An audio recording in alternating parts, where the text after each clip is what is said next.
आज के इस वीडियो में हम आप सभी भक्तों को मोक्षदा एकादशी की व्रत कथा सुनाने वाले हैं। तो आइए शुरू करते हैं। मोक्षदा एकादशी व्रत कथा। युधिष्ठिर बोले, हे देव देवेश, मुझे बड़ा संदेह है। इस कारण संसार के हित के लिए मैं आपसे पूछता हूँ, मार्गशीर्ष शुक्ल पक्ष की एकादशी का क्या नाम है, उसकी क्या विधि है, उसकी विधि मुझसे कहिए। श्री कृष्ण बोले, हे राजन, तुम्हारा प्रश्न बहुत सुंदर है। मार्गशीर्ष कृष्ण पक्ष की जो उत्पन्ना नाम की एकादशी है, वह सूर्य दैत्य को मारने के लिए मेरे शरीर से उत्पन्न हुई है, इसीलिए मुझको बहुत प्रिय है। हे राज सतम, मैं तुम्हारे सामने चर अचर तीनों लोकों के हित के लिए उस एकादशी का वर्णन करूंगा। इसका नाम मोक्षदा है। यह सब पापों को हरने वाली है।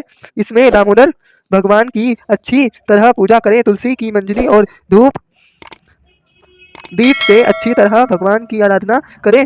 हे राजेंद्र, मैं पुराण की कथा कहता हूँ, उसको सुनो। जिसके माता पिता पुत्र अधोगति में हो, वे इस कथा के पुण्य के प्रभाव से निसंदेह स्वर्ग को चले जाते हैं। हे राजन, वैष्णवों से सुशोभित चंपक नामक सुंदर नगर में प्रजा की पुत्र की तरह रक्षा करने वाला वैखनास नामक राजा था। एक दिन राजा ने स्वप्न में अधोगति को प्राप्त हुए अपने पिता को देखा। यह देखकर उसे बड़ा आश्चर्य हुआ। उसने ब्राह्मण से स्वप्न का वृत्तांत कहा। हे ब्राह्मण, मैंने स्वप्न में अपने पिता को नरक में पड़ा हुआ देखा है। पिता ने मुझसे कहा है कि हे पुत्र, मैं अधोगति में हूँ, मेरा उद्धार करो। स्त्री पुत्र मुझे अच्छे नहीं लगते, मैं क्या करूँ।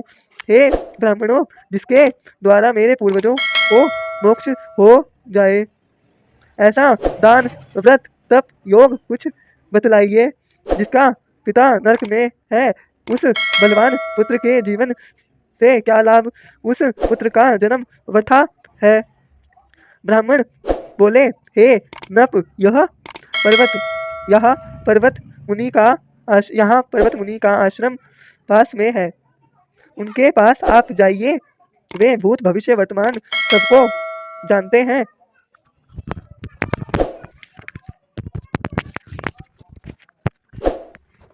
वह राजा उनका वचन सुनकर मुनि के आश्रम में गया।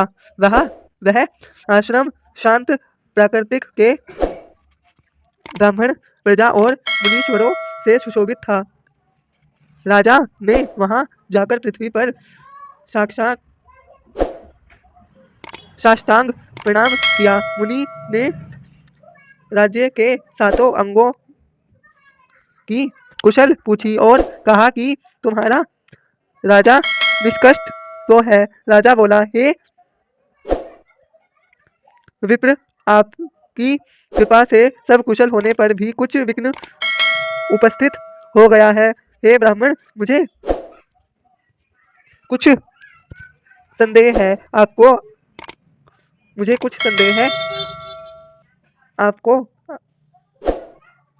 कुछ संदेह है, उसको आप दूर कीजिए। पर्वत मुनि राज के यह वचन सुनकर नेत्र बंद करके भूत भविष्य को सोचने लगे। फिर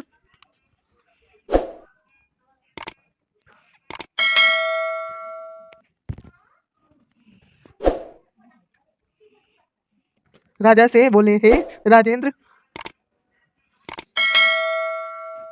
आपके पिता को बाप को मैंने देख लिया है।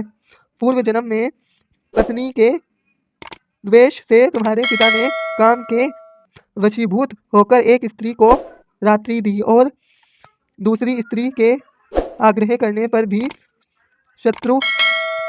शत्रुदान नहीं दिया। इस कर्म से वह नरक में पड़ा है। राजा बोला, हे मुनि, इस व्रत और दान से उस नरक से मेरे पिता का उद्धार होगा, वह उपाय मुझसे कहिए। मुनि बोले, मार्गशीर्ष शुक्ल पक्ष में मोक्षदा नाम की एकादशी है, तुम सब लोग उसका व्रत करके उसका पुण्य पिता को दे दो। मुनि के वचन को सुनकर राजा अपने घर को गया। मुनि के वचन सुनकर राजा अपने घर आ गया। जब अगहन सुदी 99 आई 99 आई तब स्त्री पुत्र और रनिवास समेत विधि पूर्वक व्रत करके उसका पुण्य राजा को दिया। वैखासन का पिता स्वर्ग को गया और आकाश से स्पष्ट शब्दों में राजा से बोला, हे पुत्र तेरा सदा कल्याण हो। यह कहकर वह स्वर्ग को चला गया। हे राजन इस प्रकार जो मोक्षदा हे राजन इस प्रकार जो इस मोक्षदा एकादशी का व्रत करता है उसके पाप दूर होते हैं।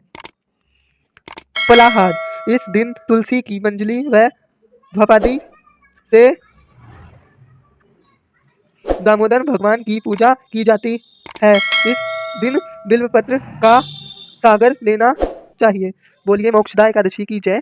और कथा सुनते वक्त अपने हाथ में आपको तुलसी का पत्र जरूर रखना है और एक पानी का लोटा भी भरकर रखना है और फिर ही आप कथा पढ़े या सुने। और आप अगर तुलसी का पत्र नहीं रखना चाहते तो आप उसकी जगह सफ़ेद तिल का उपयोग कर सकते हैं। आपको चावल का उपयोग नहीं करना है क्योंकि एकादशी को चावल का उपयोग नहीं किया जाता है। अगर आपको आज की वीडियो पसंद आई है तो लाइक करें, शेयर करें, चैनल को सब्सक्राइब करना ना भूलें। फिर मिलते हैं अगली वीडियो में, तब तक के लिए आप सभी को जय श्रीमन नारायण।